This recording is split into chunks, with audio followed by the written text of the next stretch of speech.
Which theory of international relations explains what is happening in Afghanistan? Defining a specific theory that will thoroughly describe what is happening in Afghanistan is concretely undefined, since many of its events that lead to nowadays current situation have different political, economic, and social issues, and therefore different theories.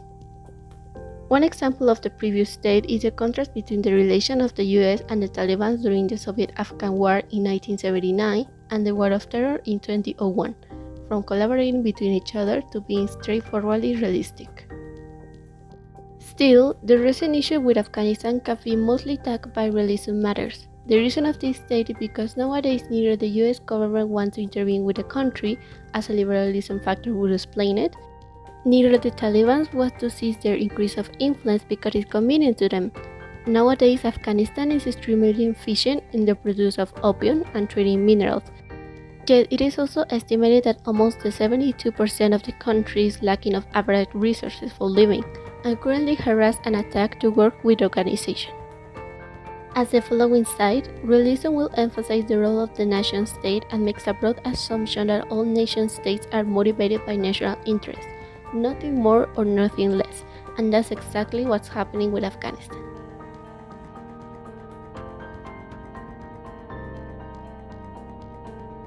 A singular theory cannot fully explain a complex conflict like what is happening in Afghanistan.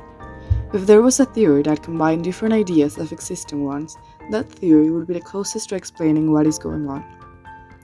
Realism can explain some aspects of the conflict in the way each nation acts according to their own interests, and we can see this in the progress of the relationship between the US and Afghanistan. Furthermore, the idea of liberalism that recognizes several actors apart from countries can be applied here. Even when the Taliban wasn't involved in the official government, it remained active and influential in certain areas of Afghanistan. Also, other factors would need to be considered in the new theory, such as the impact religion has and the power it provides to the Taliban. In addition to this, the theory should include an analysis of how fundamentalist and extremist groups can rise to power through the manipulation of a vulnerable population. Lastly, an analysis of how these groups can maintain power even without the support of the population. These are the main points that can help understand the conflict, and therefore should be included in a theory that could clarify the situation of Afghanistan.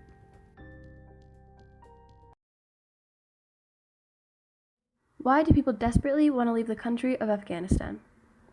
In recent news, the Taliban are now taking control back of Afghanistan and have blocked airports. People are terrified and trapped and are trying to leave the country. First of all, the Taliban are taking out a manhunt on anyone who worked with NATO forces or the previous Afghan government. The people are terrified for their lives, trapped in Afghanistan, and are trying desperately to flee the country. The second type of people are regular Afghans. Now that the Taliban is back in control, their freedoms have been significantly reduced. First of all, they have lost their freedom of religion, as the only religion allowed is Islam. And even being Muslim, the Taliban follows a much more fundamentalist and extremist version. Second of all, many are being forced to fight for the Taliban, and this puts their lives at risk and forces them to do terrible things. Lastly, the situation for women is the most dire, as if things continue the way they were the last time the Taliban was in control, they would be denied education, denied freedom of speech, and much more. Therefore, people flee the country in search of safety, a better lifestyle, and freedom to be who they want to be and do what they want to do.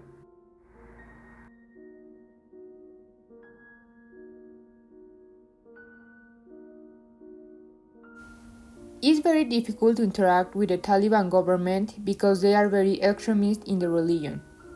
They are also very strict when talking about their way of governing and the rules. During their power in the 1995s, they ruled according to a strict interpretation of Islamic Sharia law, using the Quran as the rules. In recent news, Zabihullah Mujahid, a spokesman for the Taliban, said that they will maintain their relations with the world, but that these all ties will be determined according to some principles and based on their national principles.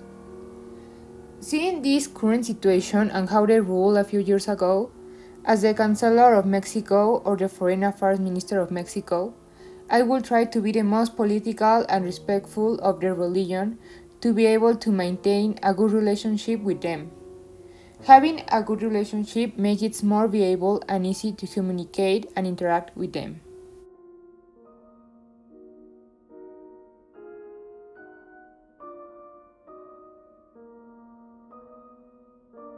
The Taliban are known for enforcing certain strict rules and laws when it comes to following the customs of Islam.